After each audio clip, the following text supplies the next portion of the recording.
welcome to day 3 of the rally. Before we find out the winners of today, let's take a look at the losers from yesterday.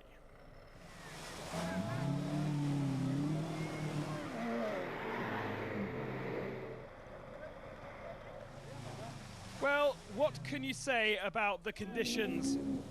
Extremely tricky sand and very, very swollen rivers, both claiming drivers all the way through the stage. Yes, sand is part of the Dakar culture. The organisers actively look for the deepest parts to really challenge the drivers. And that they did on day 2. Unusually for a Dakar though, the swollen rivers also claimed a few of the teams. Eventually, you'd manage to free yourself from the sand without really damaging the car, but lie in the water too long and it would be game over. A great day 1 finish was 13th for Pavel Login. He got stuck in the water and this will end his rally hopes. On day 1, the opener, Balazs Saleh, showed great pace, eventually claiming 6th position. I think he could have been faster after a few problems. A perfectly placed camera was able to capture this moment when Balazs came unstuck, or should I say stuck, in the sand.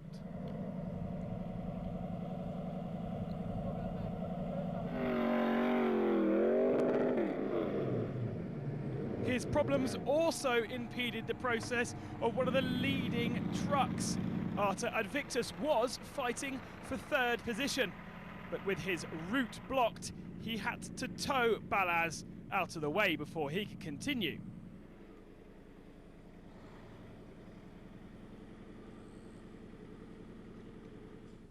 Almost certainly this cost the Kazakhstani 3rd. For Balazs 7th was the end result. And there were more disappointments. Boris Gazagin retired with a blown engine just 20 kilometers into the stage.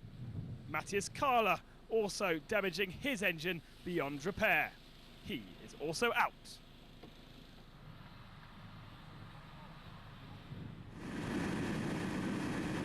So from Volgograd to Astrakhan, the lowest point of the rally, but also the most southwesterly point of the rally, and the hottest as well. It will be a very tough day for all the competitors.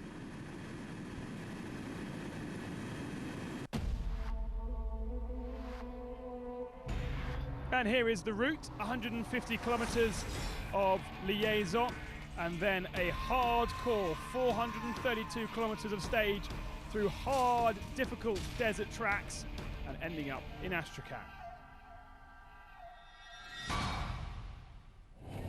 Let's now ride on board with 9-time champion Stefan Pederhansson. It should have been another stage victory for the Monster Mini had it not been for the Frenchman reversing onto a camel hump halfway through. He lost 7 minutes. And therefore it was the rally leaders to grab. Christoph Holovitz kept within 3 minutes of his team leader and knew that the stage win would be his if he did that. Balazs Saleh is becoming a bit of a star of the Silkway Rally for all the wrong reasons. Stuck yesterday in the sand, his Opel failed to get through the sand safely this morning.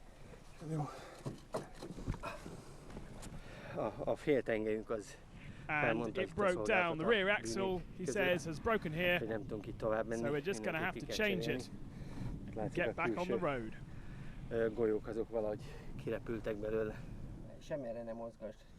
Not an easy task when there's a lot of sand around, but eventually he and his co-driver got it sorted.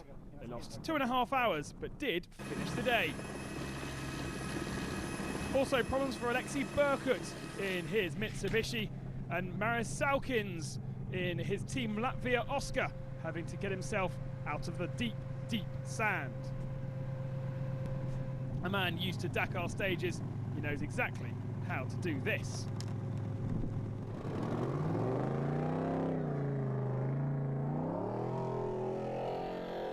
Back to results then, and behind the front two, some half an hour back, was the third of the X-Raid cars, Alexander Mironenko. The Russian, who finished 7th in last year's Silkway, is having his first taste of BMW power and is certainly helping his form. 4th yesterday, the man who shares his name with a cargo ship was 3rd today and now 2nd overall. This is Roland Chabonnet's first appearance in Russia, and it's fair to say his two-wheel drive SMG buggy didn't really enjoy the mud. 58th on day one, his 4th spot today demonstrates what a Gash buggy can do. Another two-wheel drive, another veteran, Stefan Enrad, who has won stages on the Dakar, didn't really enjoy the mud either. But the Dakar conditions today much more suited to his rear-wheel drive Volkswagen, and he ends the day in 5th position.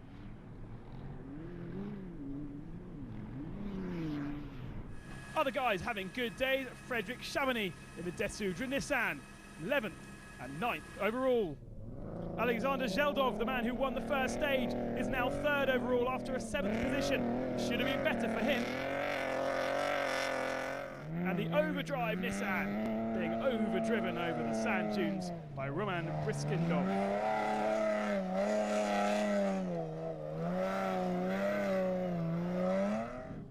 Vadim Nesterchuk, 6th today and 6th overall. It's beginning a good run for the Mitsubishi 200. So here are the stage results. Peder Hansel won 46 down from Holovitz. Mironenko 3rd.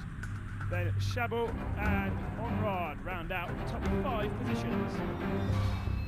And overall that means Holovitz is leading by an hour and a half from Mironenko now. Zelodov 3rd, Peder Hansel already back up to 4th. Davier, problems on this stage in 5th spot. Thierry Magnaldi is back. Est-ce que ma nouvelle monture vous plaît? Do you like my mount, he says? The chassis looks a bit like a buggy with swing arm suspension on the back and struts on the front. It's a four-wheel drive motorbike engine with 900cc. There's no gearbox, only a variator with drive and reverse, and 2 positions for two-wheel and four-wheel drive. It's a strange looking thing from Polaris that Thierry has yet to experience in the hot seat. Before the start, we've had no kilometres. I've never driven it in a test or competition. And this is really the first test for me and the machine.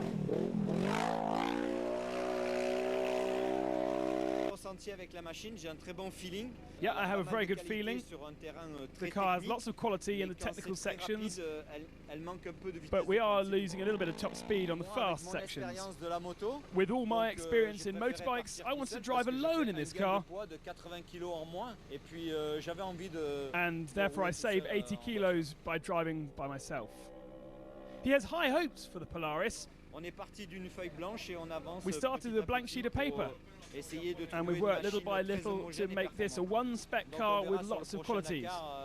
We will see on the Dakar if we can compete with the McRae buggy and maybe win the T3 class. For me, it's great. It's fair to say the victory of 23-year-old Airat Mardev came as a bit of a surprise. After the disaster yesterday, he started 18th truck on the road, but was always in touch with the lead pace, and over the last 150 kilometres managed to establish a victory of over 6 minutes. That's 3 different KAMAZ winners in 3 days. We don't start first, and so we had to overtake lots of other trucks, at least 7 or 8. Khabarov was taking it easy. He entered the stage with nearly an hour over everyone else and decided not to push too hard. Easy knowing that if he saw Hans Stacey in his mirrors, then he had to push. Stacey, though, wasn't lightning as fast as expected, and therefore Khabarov's pace perhaps was a little off what it should have been. It's okay, though. Still leads the rally with 2nd overall. And Stacey also struggled through the early part of the stage, running 8th fastest through CP1. But it seemed the trickiest part was at the end.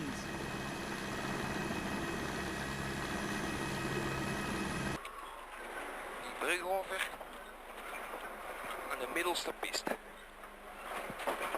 Welke is dat? Ja. Ik moet hier rechtdoor. Door die. And it was at the end where he excelled to get back third position on the stage, even though at the start Lopez was much faster than everyone else. He then did this, went completely the opposite direction to everyone else, he lost the lead and eventually finished down in 6th position. And Stacey's got some work to do on that Iveco truck before For Andrei Karganov, 4th today was enough to keep him 2nd overall.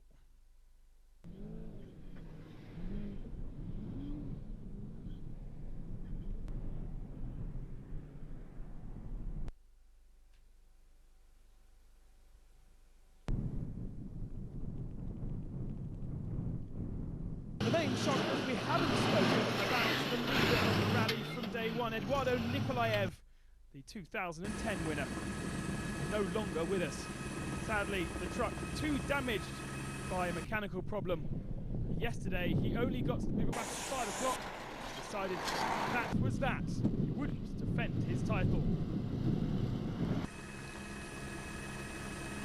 34 trucks began the race, yet only 2 have totally called it a day. Nikolaev and Michael Wolf. He retired his Mercedes yesterday. Artur Advikas was again on for a good result, and problems. And here is the results. Mardev 6 minutes ahead of Khabarov, Stacey 3rd, Karganov and Mardev just 17 down. It was a close thing between the trucks. And overall, Khabarov's lead 41 minutes over Karganov. Stacey nearly an hour down. Lopez pretty close in 4th, but she was 2 down in 5th. So a cautious, plodding camel type of a day in the scorching heat of dunes, and more of the same tomorrow as we stay here, which is the home of the International Robot Festival. So we bid you farewell, Maastricht.